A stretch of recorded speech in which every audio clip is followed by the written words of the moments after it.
¿Qué tal? ¿Cómo están, hermanos? Los saludo con mucho gusto, mucho agrado que puedo compartir con ustedes de la palabra. Puedo compartir un estudio de la palabra de Dios, donde podemos aprender, donde podemos edificarnos. Estamos estudiando lo que es la primera carta de Pedro. La serie se llama Una Esperanza Viva. Estamos tocando en las últimas semanas, estamos tocando el tema acerca de aprovechar bien el tiempo. Hemos hablado acerca de apartarse del pecado, de hacer la voluntad de Dios, de orar sin cesar. Y hoy vamos a tocar un nuevo punto que es el amor ferviente, amar fervientemente. Y esto hace referencia a un amor ferviente hacia los demás, pero principalmente hacia los hermanos de la fe. Cuando hablamos de un amor ferviente, esa palabra ferviente nos está hablando o está haciendo referencia a una seriedad, algo serio, a un compromiso, ¿sí? Un amor serio hacia los demás, un amor de celo, de ardor, de entusiasmo grande hacia algo. Eso se refiere al amor ferviente. Entonces, está hablando acerca de una actitud que concierne al corazón. Muchas veces hablamos en la vida del creyente que está caracterizado por ciertas actitudes, por ciertas virtudes. Bueno, el amor es una virtud que está en la vida del creyente, pero no es el amor del mundo, el amor que es convenenciero o el amor que está basado en lo que me dan, yo devuelvo. No, es el amor que solamente viene de parte de Dios, el amor que Cristo vino a mostrar por nosotros. Entonces, ese amor es algo que concierne en el corazón, pero en la vida del creyente. Un amor ferviente. Vamos a nuestra primera carta de Pedro, al capítulo 4, versículo 8. 4:8, que dice así: y ante todo, tened entre vosotros ferviente amor, porque el amor cubrirá multitud de pecados. Okay. En primer lugar, dice Pedro aquí, ¿sí?, que debemos de tener entre vosotros, está hablando del creyente, ese ferviente amor. Cuando inicia en este versículo número 8, Pedro dice ante todo. ¿A qué se refieren estas palabras? En que le está dando prioridad, ¿sí?, en la vida del creyente a esta virtud. El amor es esa prioridad. Nosotros como creyentes, de parte de nuestro Señor Jesucristo, recibimos un mandato. Dice el Evangelio de Juan, capítulo 13, versículo 34. Juan 13, 34. Un mandamiento nuevo os doy, que os améis unos a otros, como yo os he amado, que también os améis unos a otros. ¿Qué quiere decir esto? ¿Por qué nuestro Señor Jesucristo nos habla de un mandamiento nuevo? ¿Por qué? Porque no está hablando de un amor que se encuentra en el mundo. No es un amor que tú vas a buscar y lo vas a encontrar en el mundo. No, porque ese amor está condicionado. El amor perfecto, el amor incondicional es aquel que viene solamente de parte de Dios. Es ese amor que nuestro Señor Jesucristo vino a mostrar por nosotros. Por eso dice en nuestro versículo que acabamos de leer: como yo os he amado, que también os améis unos a otros. Él mostró, nuestro Señor Jesucristo mostró ese amor. Vamos a ver otro versículo en la primera carta de Juan, capítulo 3, versículos 11 y luego el versículo 23. Primera carta de Juan, capítulo 3, versículo 11 y luego el 23. Dice así: porque este es el mensaje que habéis oído desde el principio, que nos améis unos a otros. O versículo 23 dice: y este es un mandamiento, que creamos en el nombre de su Hijo Jesucristo y nos amemos unos a otros como nos lo ha mandado. Es un mandamiento. Por eso este amor no está basado en sentimientos y emociones. Este amor está basado en un mandamiento. Los que esperamos el regreso de nuestro Señor Jesucristo, el creyente que anhela el regreso de su Señor, entonces tiene que estar pensando en cómo se va a relacionar con los demás. Y esa relación tiene que ser de forma apropiada, mostrando ese amor hacia los demás, principalmente a los hermanos en la fe, a los creyentes. Primera carta de Pedro, capítulo 1, versículo 22, dice de la siguiente forma: habiendo purificado vuestras almas por la obediencia a la verdad, mediante el Espíritu, para el amor fraternal no fingido, amaos unos a otros entrañablemente de corazón puro, un corazón limpio, un corazón transformado, y eso solamente lo puede hacer Cristo en nuestra vida. Ese amor no fingido implica una entrega desinteresada, ¿sí? Recordemos el contexto de esa época. ¿Cuál era el contexto? Persecución. Había sufrimiento en la vida de los creyentes y muchos de ellos habían perdido la esperanza. Por eso nuestra enseñanza se refiere a una esperanza viva, porque lo que estaba haciendo Pedro con esta carta era regresarles esa esperanza, pero no una esperanza basada en los hombres, no una esperanza basada en cuestiones naturales. Está basada en una esperanza en nuestro Señor Jesucristo. Por eso es una esperanza viva, una esperanza de que sus promesas son reales, una esperanza de que vamos a estar con Él en esa eternidad. Por eso es una esperanza viva. Y lo que está haciendo con esta carta Pedro es regresarles esa esperanza a los creyentes. De esa época había sufrimiento y persecución. Muchos habían dejado sus casas, muchos habían dejado sus bienes y muchos hasta sus familias. Bueno, pues en esa persecución, en ese sufrimiento, el llamado, la exhortación es a no perder la esperanza, a seguir adelante y mostrar ese amor ferviente hacia los demás. Cuando nosotros caminamos en ese amor que viene de parte de Dios y en el perdón que Él nos dio a nosotros, ¿sí? Vamos a evitar mirarnos a nosotros mismos. Ya no vamos a poner nuestra mirada en nosotros, porque eso estamos hablando de egoísmo cuando nos vemos a nosotros mismos. Cuando nos preocupamos solamente por nosotros, estamos caminando en egoísmo y no en el amor de Cristo. Cuando entonces viene ese amor de Dios, viene ese perdón, nosotros vamos a poder satisfacer las necesidades de otros, principalmente de nuestros hermanos. Nuestro ejemplo es nuestro Señor Jesucristo. Cristo vino a este mundo, caminó y murió por nosotros en esa cruz. Aunque no lo merecíamos, Él estuvo dispuesto a dar su vida por nosotros. Ahí Él nos estaba mostrando en realidad cuánto nos amó, sin merecerlo. Así también el llamado es para nosotros, aunque la gente no lo merezca, aunque los que son del mundo, los cercanos, provoquen aflicción a su vida, aún así tenemos que mostrar ese mismo amor hacia los demás. El amor es algo que nos distingue como creyentes ante el mundo. El Evangelio de Juan ya lo leímos en el capítulo 13, versículo 34, pero también dice el versículo 35, en esto conocerán todos que sois mis discípulos, si tuvierais amor los unos con los otros. En este tiempo de prueba, de persecución, el creyente necesita amarse el uno al otro, estar unidos de corazón. Lo peor que puede hacer el creyente es que haya contiendas entre los mismos creyentes. Eso es lo peor. Y lo peor no solamente es eso, sino lo peor es que lo mostremos a los demás. Que los demás se den cuenta que como creyentes hay problemas. Eso es lo peor que podemos hacer. Ese es un mal testimonio que damos a los demás. El amor tiene que ser ferviente, ¿sí? Y esa palabra ferviente nos da el cuadro de un atleta que se esfuerza, que se estira por llegar a la meta. Habla de esa intensidad, en este caso del atleta. Habla también de esa intensidad en cuanto al amor. Tenemos que trabajar en ese amor, como ese atleta, desarrollando esa destreza para amar a los demás, sin tomarles en cuenta lo que nos pudieran hacer daño o causar. Se refiere a una voluntad dedicada. Por eso les decía, no es el amor del mundo. El amor del mundo está basado en sentimientos y emociones. El amor que viene de Dios no. El amor que viene de Dios nos habla de voluntad. Debemos de tratar a los demás como Dios nos ha tratado. Y la forma en que Dios nos trató es con ese amor. Y para tratar así a los demás, tenemos que obedecer su palabra, obedecer sus mandamientos. Y entonces, ¿sí? Vamos a poder amar a los demás, incluso a los que nos causaron algún daño. ¿Sí? Un amor así no va a exhibir las faltas, no va a exhibir los fallos de los demás, sino que los va a proteger. Por eso dice la parte final de nuestro versículo, porque el amor cubrirá multitud de pecados. Aquí, cuando habla Pedro de cubrir, hace referencia en cubrir o guardar.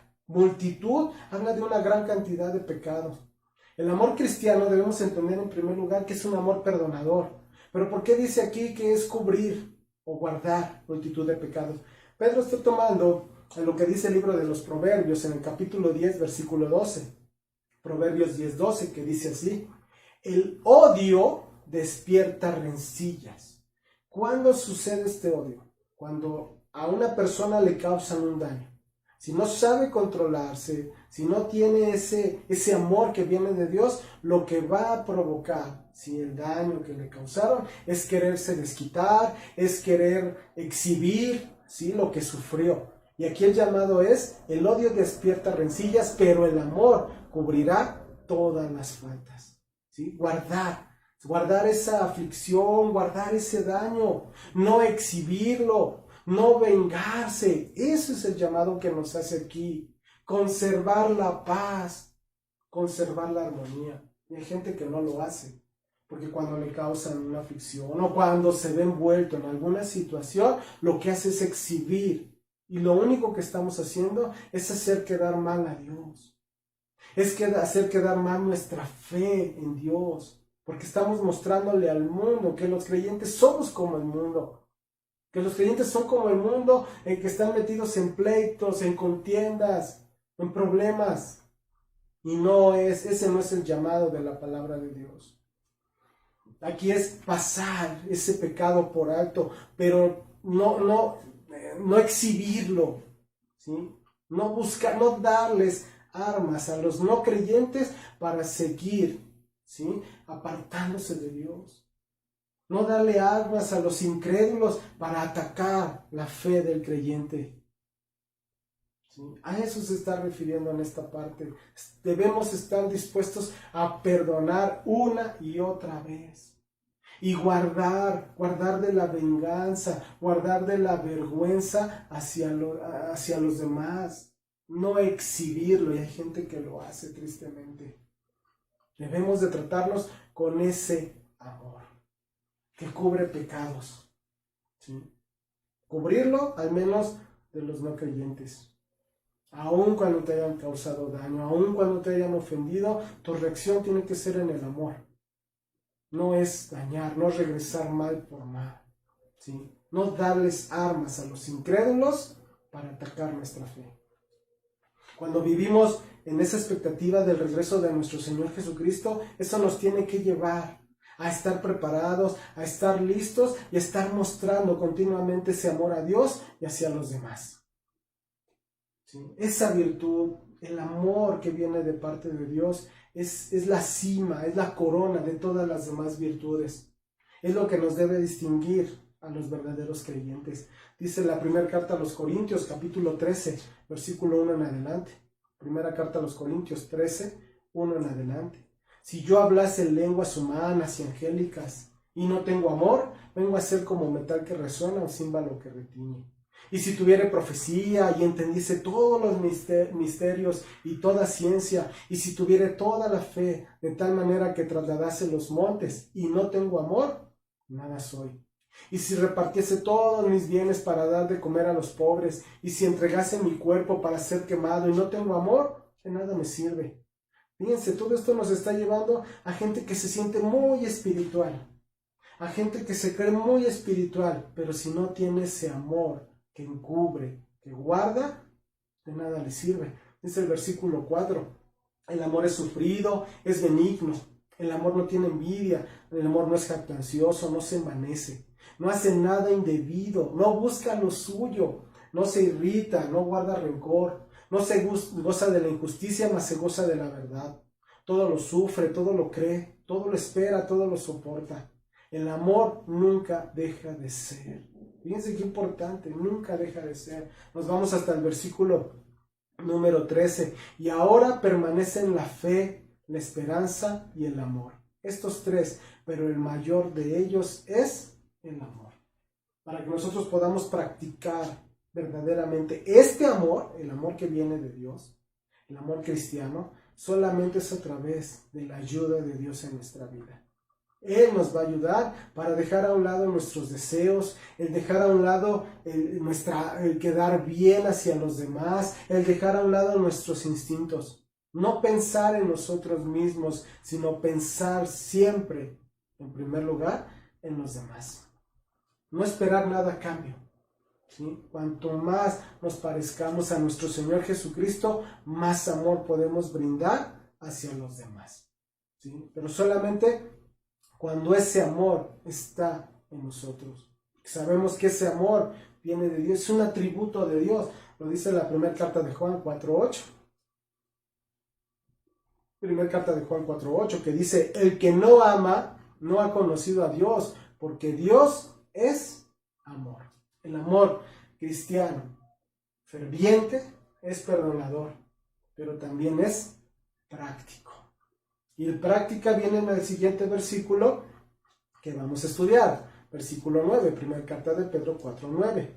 Hospedaos los unos a los otros sin murmuraciones. Es una forma de cultivar, es una forma de mostrar ese amor ferviente, es llevando a cabo esa hospitalidad. Es una forma de mostrar el amor. Cuando hablamos de hospitalidad, pensamos en recibir a alguien en nuestra casa, pero no solamente se refiere a ese tipo de hospitalidad. Hospitalidad también hace referencia a ser generosos, a mostrar esa amistad hacia los demás. Eso es también ser hospitalarios, ser generosos, mostrar ese amor, esa amistad, ese cuidado por los demás. Cuando hablamos de hospitalidad estamos hablando de que en esa época los cristianos que habían dejado casas, que habían perdido todo, andaban itinerantes de un lugar a otro. Y lo que hacían los creyentes que estaban bien establecidos era poder recibir a esos hermanos en la fe y darles ese recibimiento en sus casas, mostrarles esa hospitalidad y protección también, ¿sí? Entonces, así también somos llamados nosotros. Tal vez por la situación nosotros no podemos recibir a otras personas, a otros creyentes ahorita por la situación, pero sí podemos ser generosos con los demás, mostrarles o darles esa ayuda que necesitan por la situación que estén viviendo. Mira, lo dice también en el Evangelio de Mateo capítulo 25, versículo 35. Mateo 25, 35. Cuando nosotros lo hacemos a un hermano en la fe, lo estamos haciendo para Cristo. Mateo 25, 35 dice así: porque tuve hambre y me diste de comer, tuve sed y me diste de beber, fui forastero y me recogiste. Debemos abrir nuestra casa, debemos abrir nuestro corazón con generosidad, ministrando los dones que Dios ha depositado en nosotros. Si el creyente está pasando por dificultades, está pasando por persecución como en esa época, nosotros somos responsables, los que a lo mejor estamos más tranquilos, estamos en un tiempo de paz, mostrarles ese amor, mostrarles esa ayuda, mostrarles esa generosidad. La misma palabra con Moisés en la ley incluía esa ayuda hacia los demás. Vamos al libro de Deuteronomio, capítulo 14, versículos 28 y 29. Deuteronomio 14, versículos 28 y 29. Dice así: al fin de cada 3 años sacarás todo el diezmo de tus productos de aquel año y lo guardarás en tus ciudades. Y vendrá el levita que no tiene parte ni heredad contigo, y el extranjero, el huérfano y la viuda que hubiera en tus poblaciones, y comerán y serán saciados, para que Jehová tu Dios te bendiga en toda obra que tus manos hicieren. Entonces, ¿qué es lo que vamos a esperar? Solamente la bendición que viene de Dios. No esperar que la otra persona a la que ayudamos nos regrese o nos devuelva, no.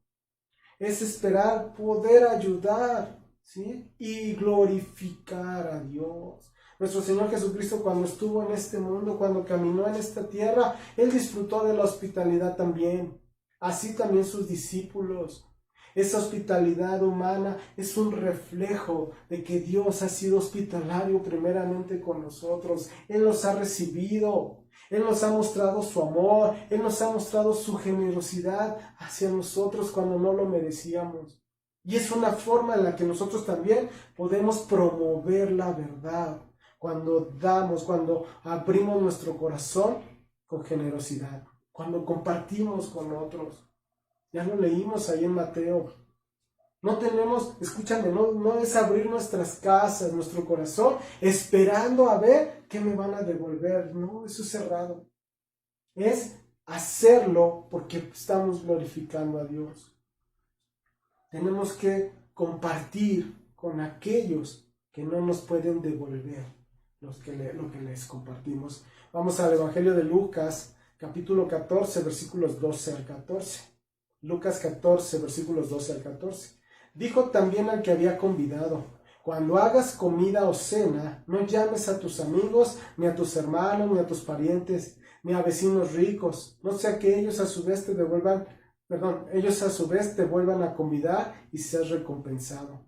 Mas cuando hagas banquete, llama a los pobres, los mancos, los cojos y los ciegos, y serás bienaventurado, porque ellos no te pueden recompensar, pero te será recompensado en la resurrección de los justos. ¿De quién vamos a recibir la recompensa? No de la persona a la que pudimos ayudar, no de la persona con la que fuimos generosos. La recompensa la vamos a recibir de parte de Dios. La hospitalidad, el amor ferviente es un enorme privilegio. Lo que esa bondad que podemos mostrar como hijos de Dios, ¿sí? es mostrada directamente a nuestro Señor. Mateo 25:40 también dice así: y respondiendo el rey les dirá: de cierto os digo que en cuanto lo hiciste a uno de estos mis hermanos más pequeños, a mí lo hiciste.